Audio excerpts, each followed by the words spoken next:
Here we go.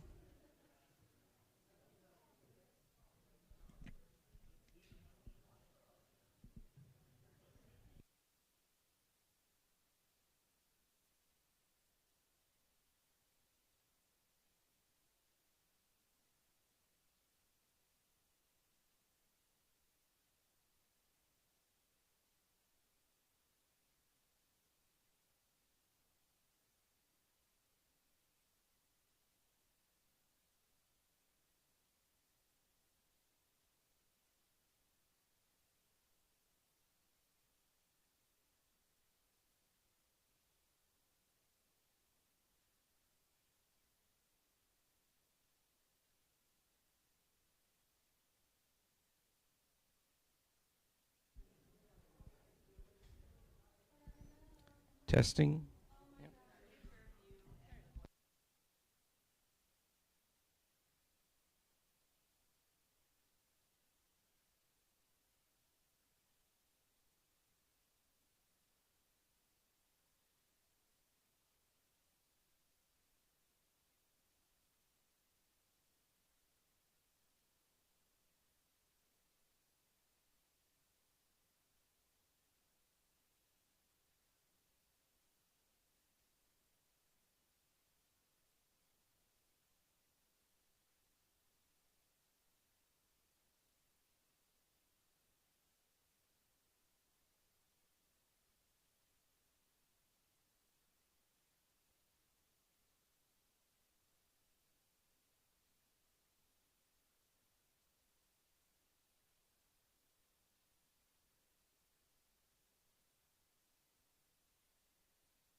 Good morning and welcome to Live Oak Unitarian Universalist Church. And as some of you have seen, we have a special guest musician today, our own Daria Tomanovic, straight from New York City, limited time. Welcome all, especially for those of you who were here late last night and then you lost an hour overnight. To be here on the Sunday of the time change, like that's extra righteous points. Just so, as a pastor, I can tell you that. Welcome all. I'm Reverend Joanna. My pronouns are she, her, and this is an intentional intergenerational village where we share our lives and we work together to become the people we've always wanted to be and to build the world we've always wanted to live in. And whoever you are, whomever you love, whatever you believe, wherever you are on life's journey, all who are welcoming are welcome here. And it is so good to be together this morning. So let's sing. This is Loosen, Loosen, Baby. Please rise either in body or in spirit and remain standing for our chalice lighting and the responsive song.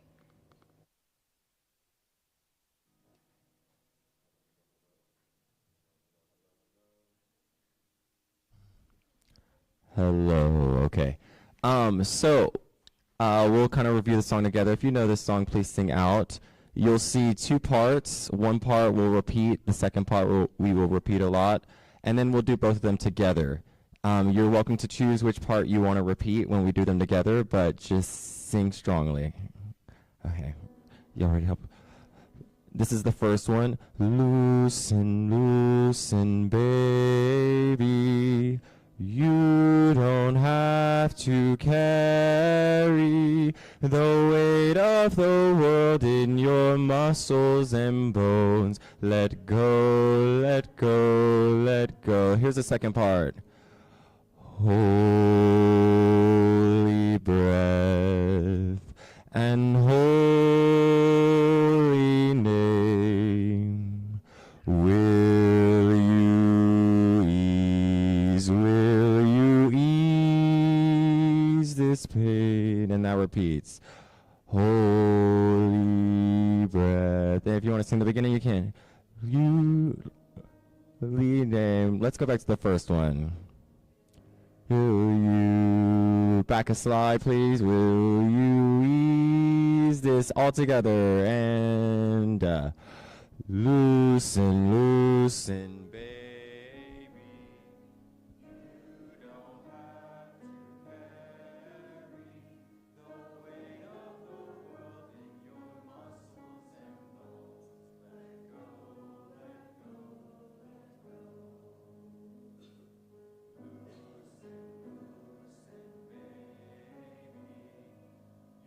You don't have to carry the weight of the world in your muscles and bones.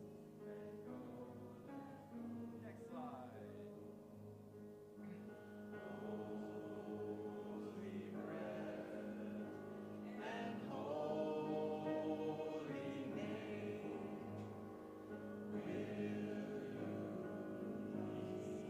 Will you ease this pain?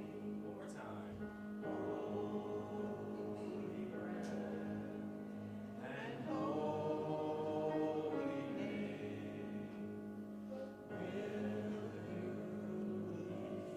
Will you ease this pain? Next slide, both parts. Baby, you don't have to carry. Will you ease this pain? One more time. Holy breath and holy name.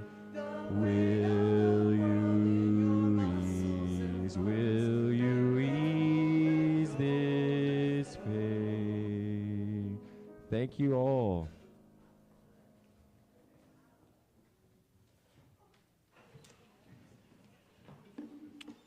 This morning, our chalice is being lit by Isaiah Fuentes. In this quiet hour, may our spirits be renewed. In this gathering of friends, may we be ready to extend ourselves to those in need and with trust to receive the hand that is offered. In this community of ideals, may we remember the principles that guide us and reflect upon those things that give meaning to our lives, renewing our dedication to serve the highest that we know.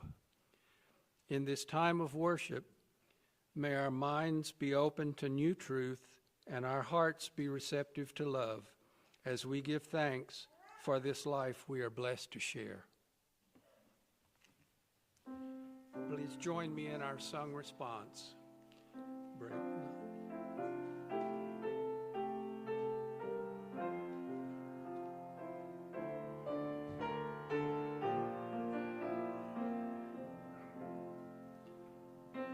not the circle of enabling love, where people grow forgiven and forgiving. Break not the circle, make it wider still, till it includes and embraces all but any.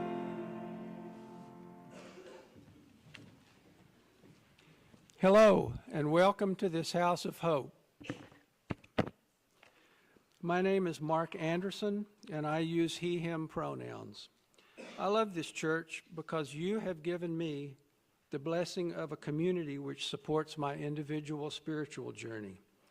And in return, I give back by giving financially, by serving on the Board of Trustees, and occasionally by standing up in front of you and serving as worship leader. I'd like to welcome especially anyone visiting us for the first time. I encourage you to stop at our table in the Welcome Center where we can give you a little goodie bag, get you signed up for our weekly email bulletin, and answer any questions you may have. After the service, stick around for a few minutes, have some coffee. We'd love to get to know you. And today you have the opportunity to learn more about Live Oak. After the service, there will be an exploring membership class from 12:15 to 1:30 in room 106. This community has events happening all throughout the week. I encourage you to go to our website at liveoakuu.org and click on what's happening every Sunday night to fill out your schedule for the week to come. Something you might be interested in this week is Sacred Space for Healing and Holding for those who have lived experience of sexual trauma. This will take place Thursday evening from 7 to 9 p.m. here in the sanctuary.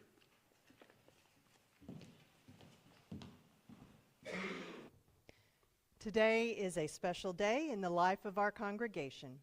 We are being transformed as we welcome a new member. New members are always going to bring new ideas, new desires, new energies, and new opportunities to us. And we're going to share our ideas, desires, energies, and projects with them. Our covenant securely grounds us, but it also resonates with new life. As George Kimmich Beach put it, people don't join a covenanted community, rather they constitute it. There is no it without them, and each time new folks join, the whole is literally reconstituted. My name is Amy Starnes, and I'm a member of the Live Oak Membership Committee. The following person has completed all the necessary requirements to become a member of Live Oak Unitarian Universalist Church. It is with joy that I invite Dory Thomas up to the chancel.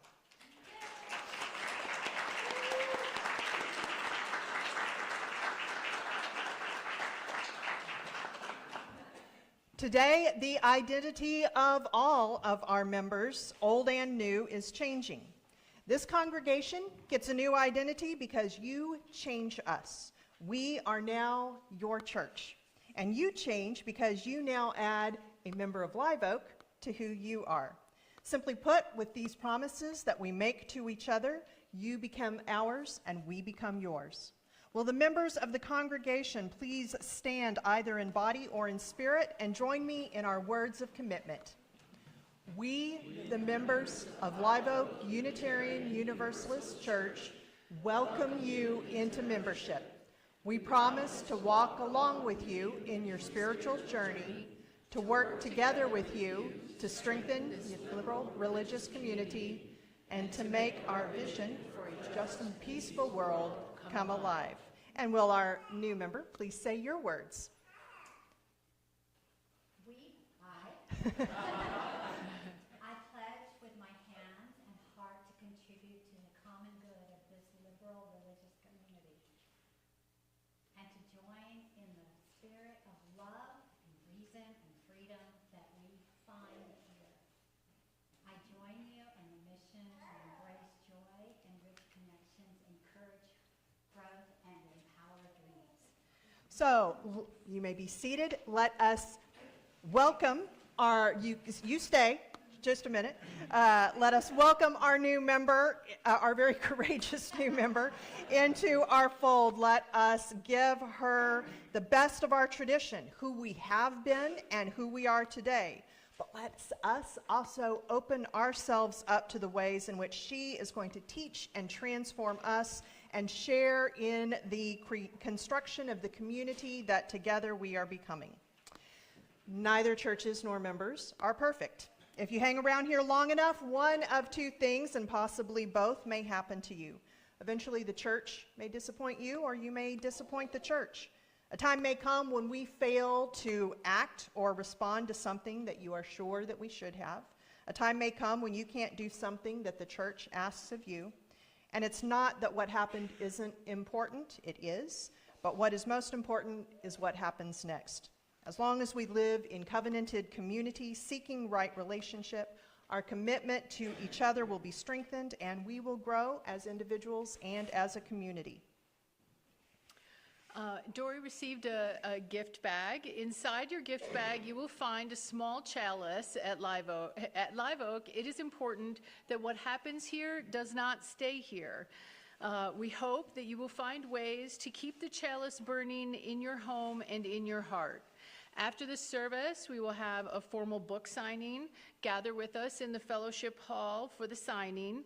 And as a reminder to any visitors at the service today, we have an exploring membership workshop that will begin at 12:15.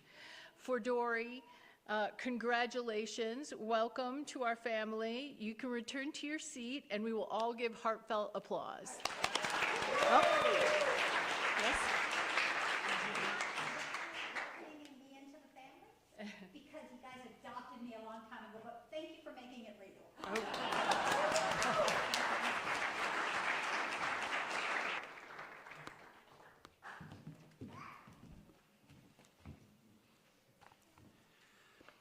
Once upon a time, most of us used the offering plate to fulfill our pledges of financial support.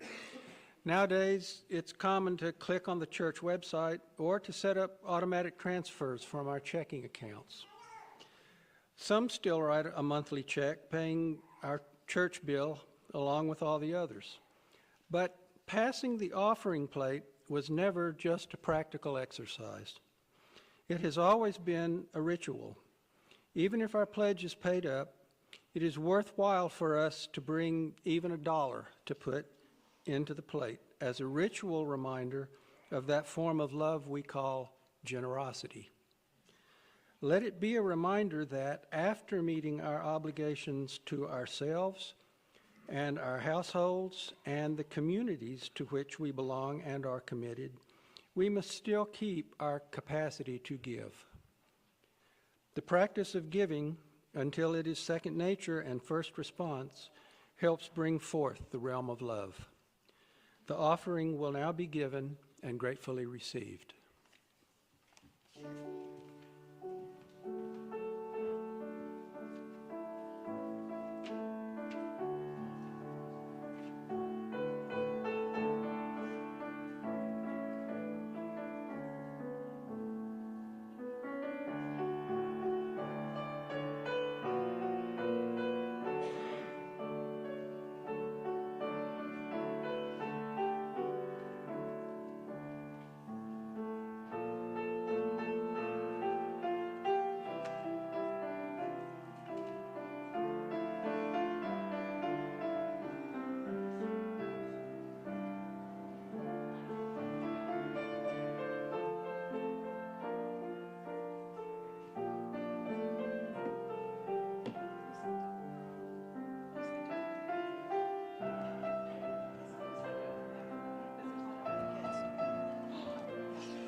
Chris Jarman. I'm your Director of Faith Development. And I use she, her pronouns. And before I share a story with you today, raise your hand if you ever really felt busy.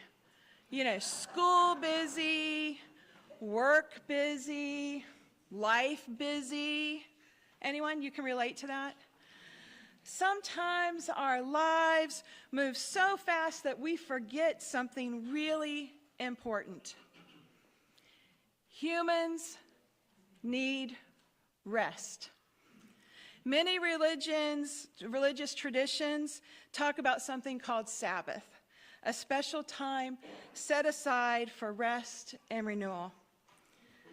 Every family creates this in its own rhythm for rest in its own way. Maybe you light candles, or you take a walk, or maybe there's special food. Today I want to share with you what Sabbath looked like with my family as my kid grew up.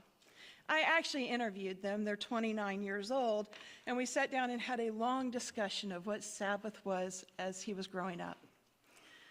So, our Sabbath started with waking up, just like all of us today, having breakfast and going to church. We usually were quiet in the car. We didn't play anything. We were just together in the car. We got to church and we got to do all the awesome you things in church, like faith development and singing and worshiping together.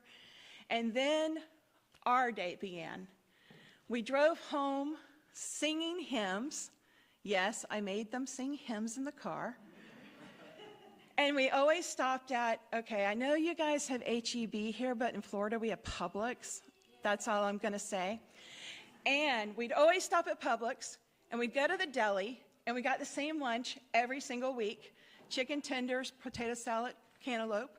And then we'd head home, and then we'd go we lived on a boat at the time. We lived on a big sailboat, and we'd go down below, and we'd lay out our feast, and the radio came on, Prairie Home Companion, where the women are strong, the men are good looking, and all the children are above average.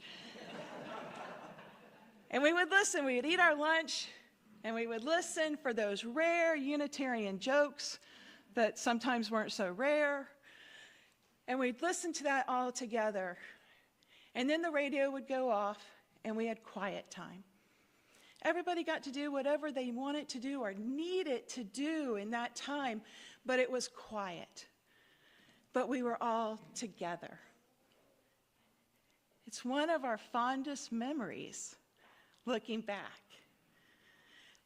Our day always ended with a bike ride or a walk, and I had a requirement because, well, I'm your director.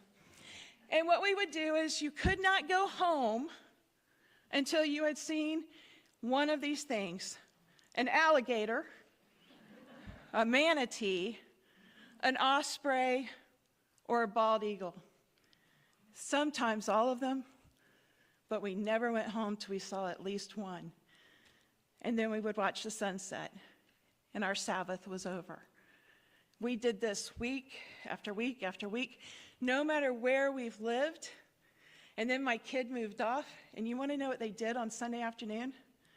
They listened to Prairie Home Companion, and they went for a walk, and they sang hymns. And it was a beautiful experience that we all shared together as a family. Every family and every person creates Sabbath in their own way. Maybe it's slow pancakes on Sunday morning. Maybe it's taking a walk together. Maybe it's turning off your screens and reading. Maybe it's just quiet time to breathe. Sabbath isn't about doing it perfectly. It's about remembering that we deserve rest, we deserve to renew ourselves, and we deserve to begin again. I wonder how, or what little bit of Sabbath might look like in your week, your life this week. How will you plan out your Sabbath? And with that, the story is told.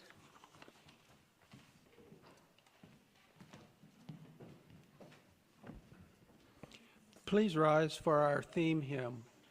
Number 204, Come, O Sabbath Day.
Our reading this morning is The Peace of Wild Things by Wendell Berry. When despair for the world grows in me, and I wake in the night at the least sound, in fear of what my life and my children's lives may be, I go and lie down where the wood drake rests in his beauty on the water, and the great heron feeds. I come into the peace of wild things, who do not tax their lives with forethought of grief. I come into the presence of still water, and I feel above me the day-blind stars waiting with their light. For a time, I rest in the grace of the world and am free.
When was the last time, think back, when was the last time that you felt relaxed and well rested and renewed and filled with energy? Not the frenetic energy of anxiety, but that kind of creative energy where your brain is just spilling over with ideas. Maybe there's someone here, even though it is time change weekend, who would say, oh, that was this morning. I know that that morning people exist. I'm married to one. He wakes up happy. Psychopath.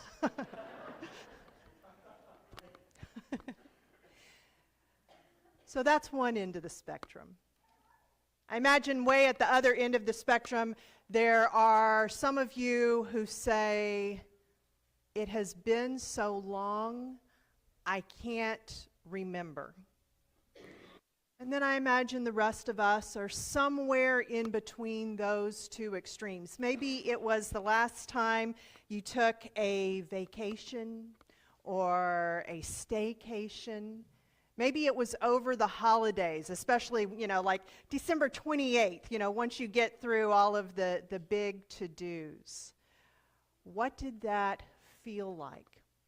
And is there a way that you can shape your life so that you get at least a little bit of that on a regular basis?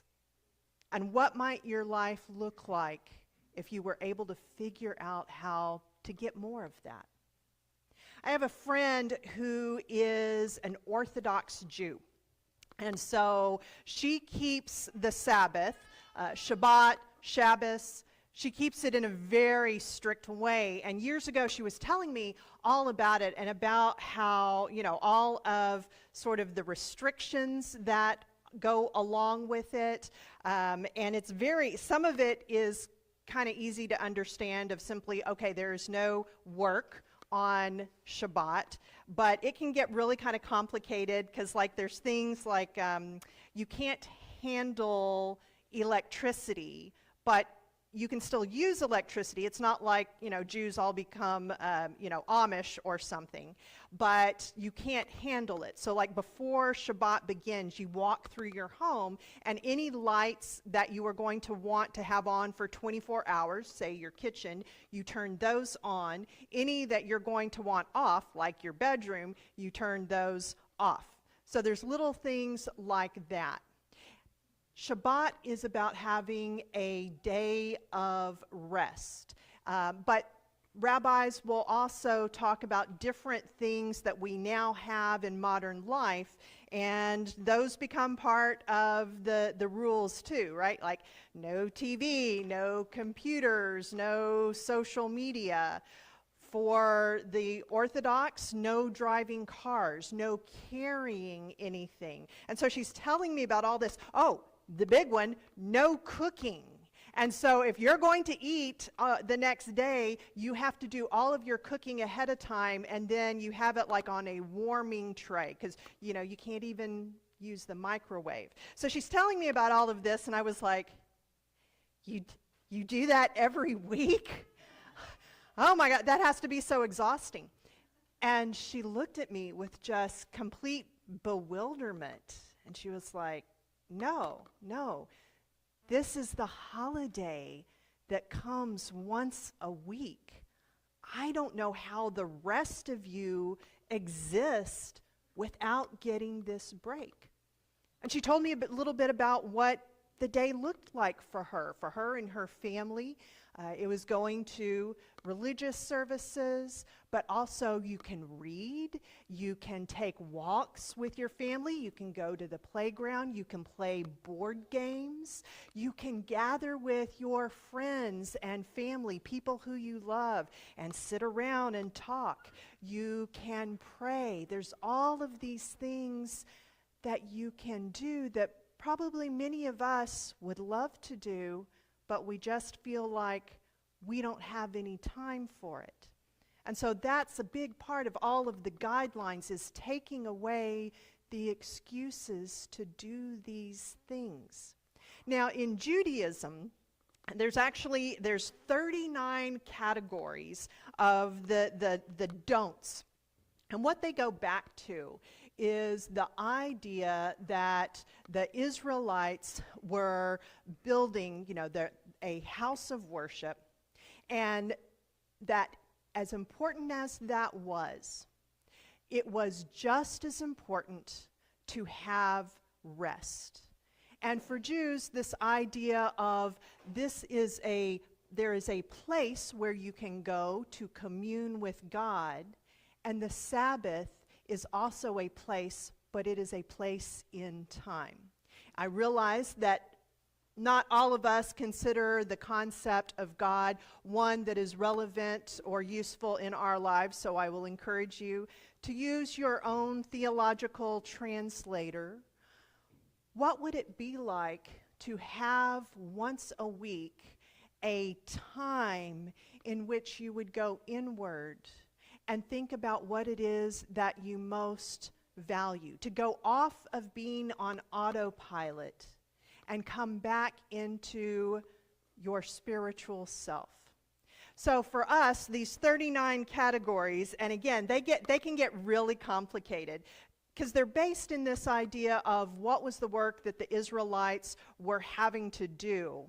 And so it's things like no sowing, no gleaning, no building, no tying knots or untying knots, but it's only if it's like a permanent knot. So if your shoes, which that's not a permanent knot, become knotted, then you are allowed to untie them. And this is why rabbis absolutely earn their pay, because if you have some little question, you go to the rabbi and they'll tell you what is allowed and what is not. Now, the majority of us here are not Jewish, and so to try and take Shabbat and simply mimic it would be cultural appropriation. But I consulted with my rabbi, which is to say my good friend, the Rabbi Rebecca Reese, and she said, yes, you don't want to appropriate Shabbat, but you absolutely can learn all about it so that you can take from it some lessons so that you can create your own Sabbath. And I think that we really need a Sabbath. We are guinea pigs in an experiment that has never been done before, and that is what would happen if you took a human being and you threw information, entertainment, stimulation at them unceasingly, without any sort of guidelines to put a fence around that. Some of us are of a certain age that we actually remember, was it like 1 a.m. or 2 a.m. when on the TV, a little video of the flag flying would show, and they'd play a little tune, and then they would cease transmission. There was nothing to watch on TV. Can you imagine? And there was no computer, there was no internet, or etc. What does it do to us? I don't believe that we were made for this. And it's not just things that we choose, right? It's not as simple as turning off your TV. We now, on our phones, have push notifications that are sending us information, trying to get our attention at all times. I think we need a Sabbath. We need a break. Additionally, we are part of a society that is all about producing things. Capitalism has so shaped everything that we do that simply to exist is a countercultural idea. And so you see, Sabbath is about reclaiming our lives, even if it is for just 24 hours. We reclaim our right to exist without having to earn the right to exist by producing something. There is a theologian, Walter Brueggemann, and he's written this book. I recommend it. It is written from a Christian perspective, but it's called Sabbath is Resistance, Saying No to the Culture of Now. And he says the way of mammon, of capital and wealth, is the way of commodity, which is the way of endless desire, endless productivity, and endless restlessness without any Sabbath. And he uses restless to talk about this is the world that we live in, a world without rest. What would it look like in your life to reclaim just one 24-hour period to energize your soul and to soothe your mental health, emotional health, relationship health? Now, what a Sabbath is going to look like. We are not Jewish, and so for us, it is not a set of rules to follow. For us, it's about finding what genuinely fills your cup back up. And that will be different for each one of us. Like I remember some years ago, grown-up coloring books became a thing. Anyone remember this? Like it was a whole thing of you get your grown-up coloring book and you have your fancy, colored pencils and all of that. And it's supposed to be this very meditative, calming sort of thing. And I imagine for some of you that perhaps works very well. I encourage you to give it a try. By the way, that's the other thing with Sabbath is it's going to take some experimentation. And sometimes those experiments are going to fail. I was influenced. I got my coloring book. I got my expensive coloring pencils and sat down, and I think I maybe even had some nice soothing music going. Within 5 minutes, I was so stressed out. I had been thrown back into kindergarten, Mrs. McDonald telling me to color within the lines and all of the strokes should be going the same direction. Y'all, I am not a color within the lines kind of person. What works for one person is not going to work for another. The things that an Orthodox Jew cannot do might be for you a very important part of your Sabbath, listening to a radio show or watching a movie. So you have to start thinking about what is it? Like when you took vacation, if that was what gave you that feeling of rest and renewal, what was it specifically? Try to go deeper. Was it simply the not having deadlines? Was it being with people you liked? Was it sitting outside? Was it looking at nature? So here are some elements that you may want to consider as you think about what a Sabbath could look like for you. The first is simplify. Like I said, our world right now is so complicated. We have media coming at us all of the time. What would it look like if you, number one, got rid of some decisions? Like this is one of the great things about preparing the food ahead of time is it's already figured out, what are you going to eat, approximately what time are you going to eat. And so you may want to kind of dig into this because I think that there are things that we do just without really questioning them, like going out for lunch on a Sunday. It's easy, it's often delicious, it's frequently convenient. But you still have that moment of, well, where are we going to go? What are we going to do? Making the decision. Is there something you could do the night before? Make up some sandwiches. Once we get past the threat of rain, we're going to be in some good weather here for a while. We got these beautiful picnic benches out there. We got picnic benches in the playground. After church, I think it's been called before, linger, longer, later Sundays. Maybe you can do that with some other people and not have to make a decision because you already made the decision. Are there things that you can simply say, okay, for this block of time, I am not going to do this because it is better for me, it is better for my soul, and that can include no news, no social media.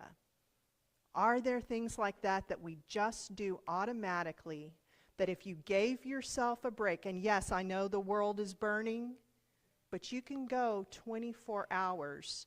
If there's something you need to do, someone will let you know. You can give yourself the gift of that break. How could you simplify your life so that you could reclaim your life for one day? Mindfully rest. We've talked about this before, that rest and renewal are not necessarily the same thing.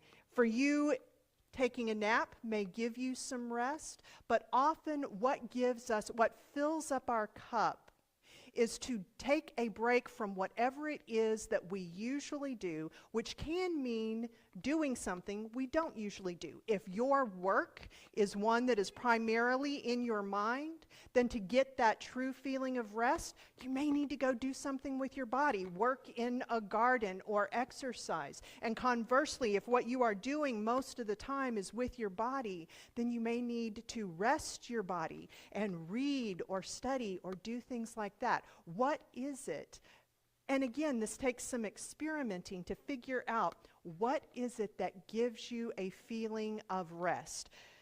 For me, I can absolutely scroll and scroll for hours on end.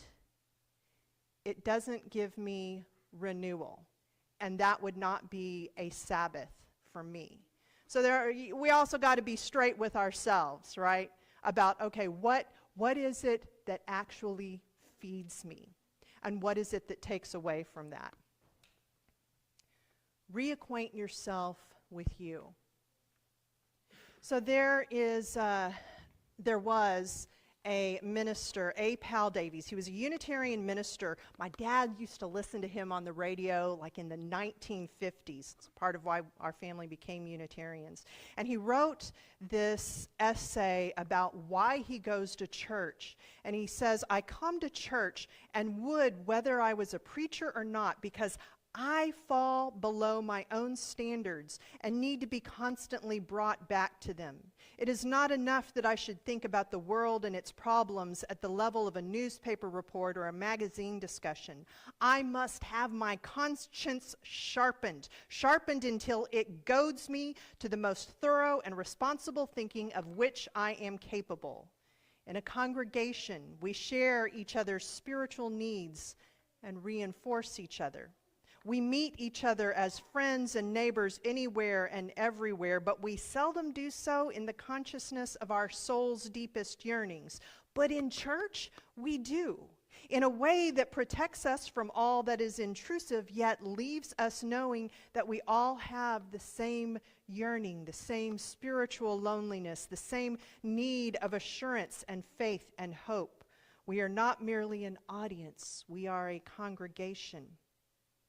I doubt whether I could stand the thought of the cruelty and misery of the present world unless I could know through an experience that renewed itself over and over again that at the heart of life there is assurance, that I can hold an ultimate belief that all is well, and this happens in church. What helps you come back into you? Look, I will own the fact that I'm biased. I'm in a church.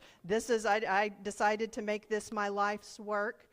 Maybe for you, though, it's not this, but it is when you go out into coffee hour and you chat with people. Maybe it's not this, but it is when you're up here singing with the choir or singing in the pews or teaching OWL this afternoon, or going out to lunch with friends.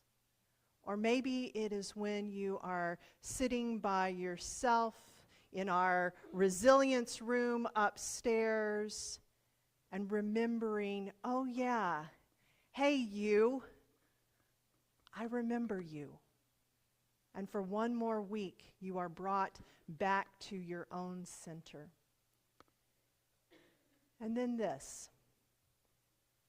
Here's an interesting thing. Invest in relationships by enjoying them. So much, when you think about money, If you're going to invest it, then you are not getting to enjoy it, you're just investing it. Relationships are different. The more we enjoy our relationships, the more we are investing in them.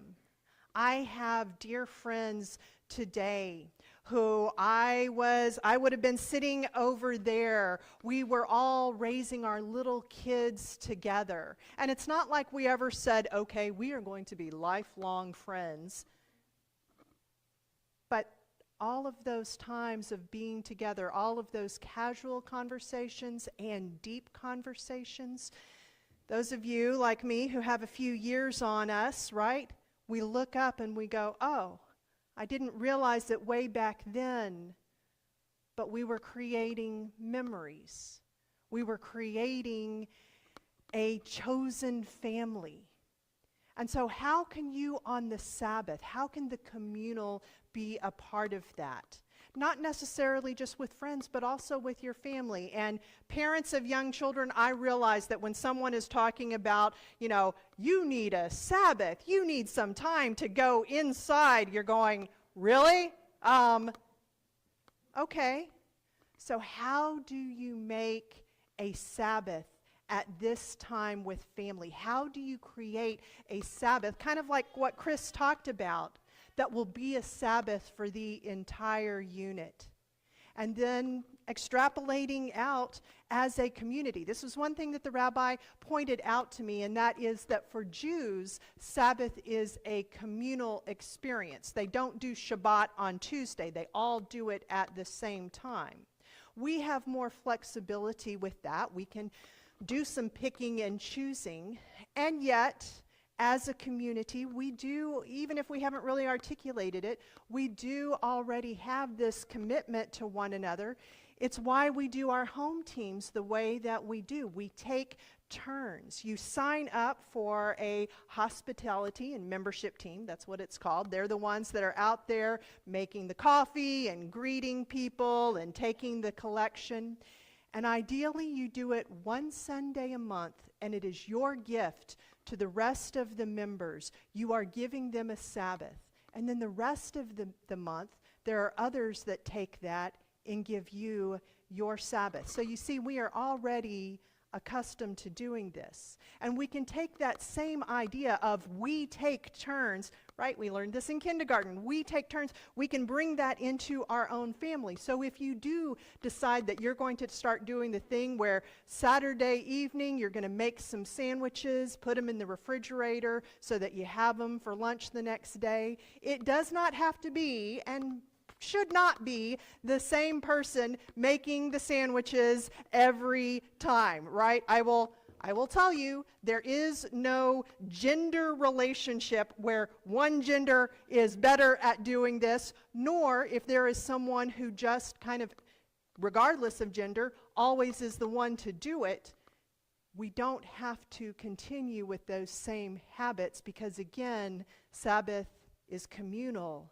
Sabbath is not just something we take, but it can be something that we give. And then we get to the end of the Sabbath.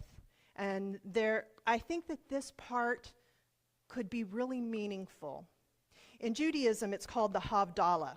And that is where at the end, so Saturday night, when 3 stars appear in the sky, or, if it's cloudy, like an hour after sundown, that is where Shabbat ends. And they have a ritual that it's multi-sensory, right? You have wine, and you have some delicious smelling spices like cinnamon and nutmeg and cloves, and you have special blessings that go along with each of these. And it's a way of saying goodbye to Shabbat. It's a little bittersweet. Okay, our holiday is over, and it is welcoming in the next week. What might that look like in your life to say, okay, I have had my Sabbath, I am ending my Sabbath, and I am starting the next week. I think you need a Sabbath.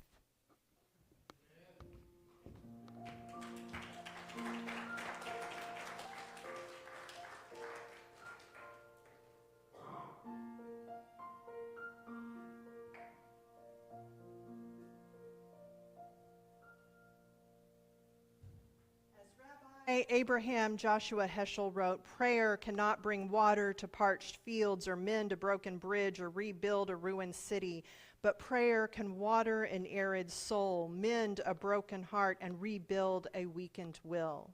I would add that this is where we give words to the yearnings of our hearts. So in that spirit, let us pray. And today I am going to invite you to join me in a responsive litany. When I go like this, your response is going to be, "We need a time of Sabbath rest." Let's try that. We need a time of Sabbath rest. Because the daily pressure of life weighs heavy on our minds, on our bodies, and our spirits, we need a time of Sabbath rest. Because the stresses of our culture often leave us feeling burdened and looking for hope. Because rest, fun, leisure, and naps help us cope and feel refreshed. Because we think more clearly, love more freely, and share more joyfully when we are all well rested. We need a time of Sabbath rest. Giver of life, help us recognize when we need to stop and care for ourselves. Allow us to enjoy a Sabbath as often as we need one. Allow us to rest without guilt so that we may work with more joy. We are thankful for the gift of Sabbath rest. Amen. And that was the words of Dan Lambert. Being in a community, we share our lives with each other, including the significant milestones, joys, and sorrows. And today we have one that says, "Please send prayers and calming, healing energy for my friend Christina Barrera, who is trying to avoid preterm labor."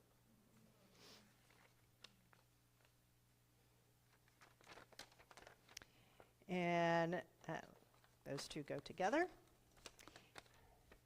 And Daria shares, "Happy to be back for a visit and grateful to have a home to come back to."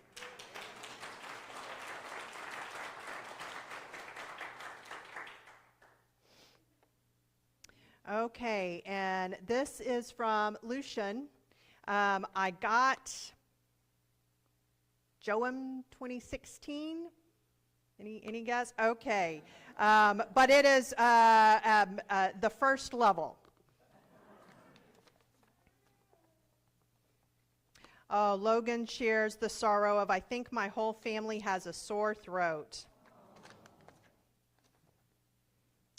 Renee Garcia shares, "Both my mother and father-in-law are in the hospital battling infections. Your thoughts and prayers are appreciated." James B. shares, "Great-grandmother Winnie passed away today at 104, a long run."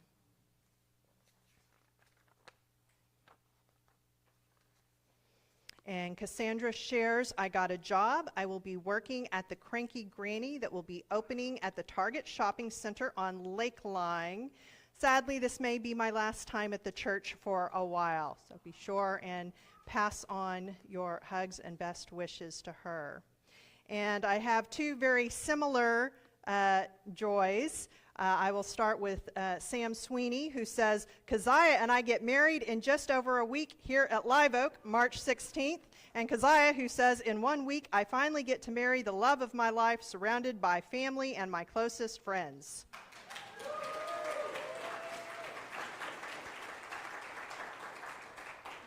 May we bear witness with the concerns both expressed and silent in our hearts. Amen and blessed be. Please join me in singing.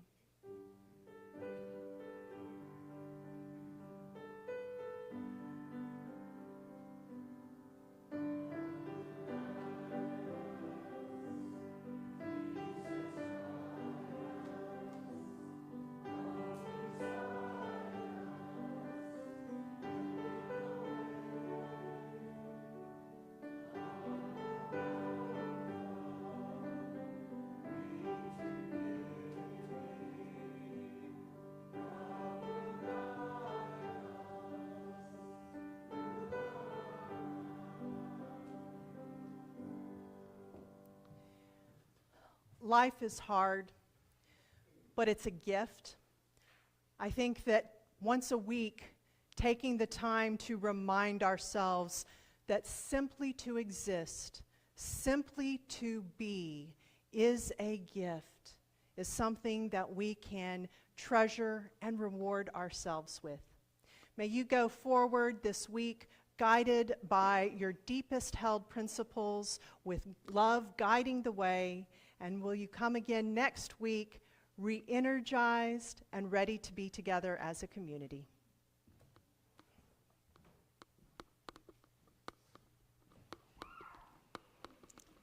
Please rise and join us in singing hymn number 318, We Would Be One, and remain standing for our chalice extinguishing.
Take courage, friends. The way is often hard, the path is never clear, and the stakes are very high. Take courage, for deep down there is another truth. You are not alone. You may be seated.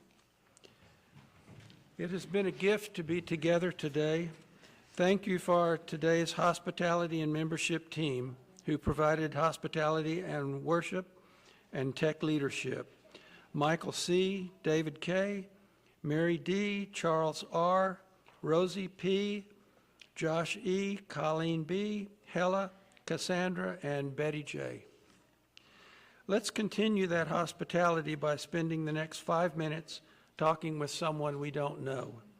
Members, be sure to introduce yourself to any first-time visitors we have. They're the ones that will have the paper name tags on. And show them where the visitors' table and coffee are. And may we all know the blessings of fellowship.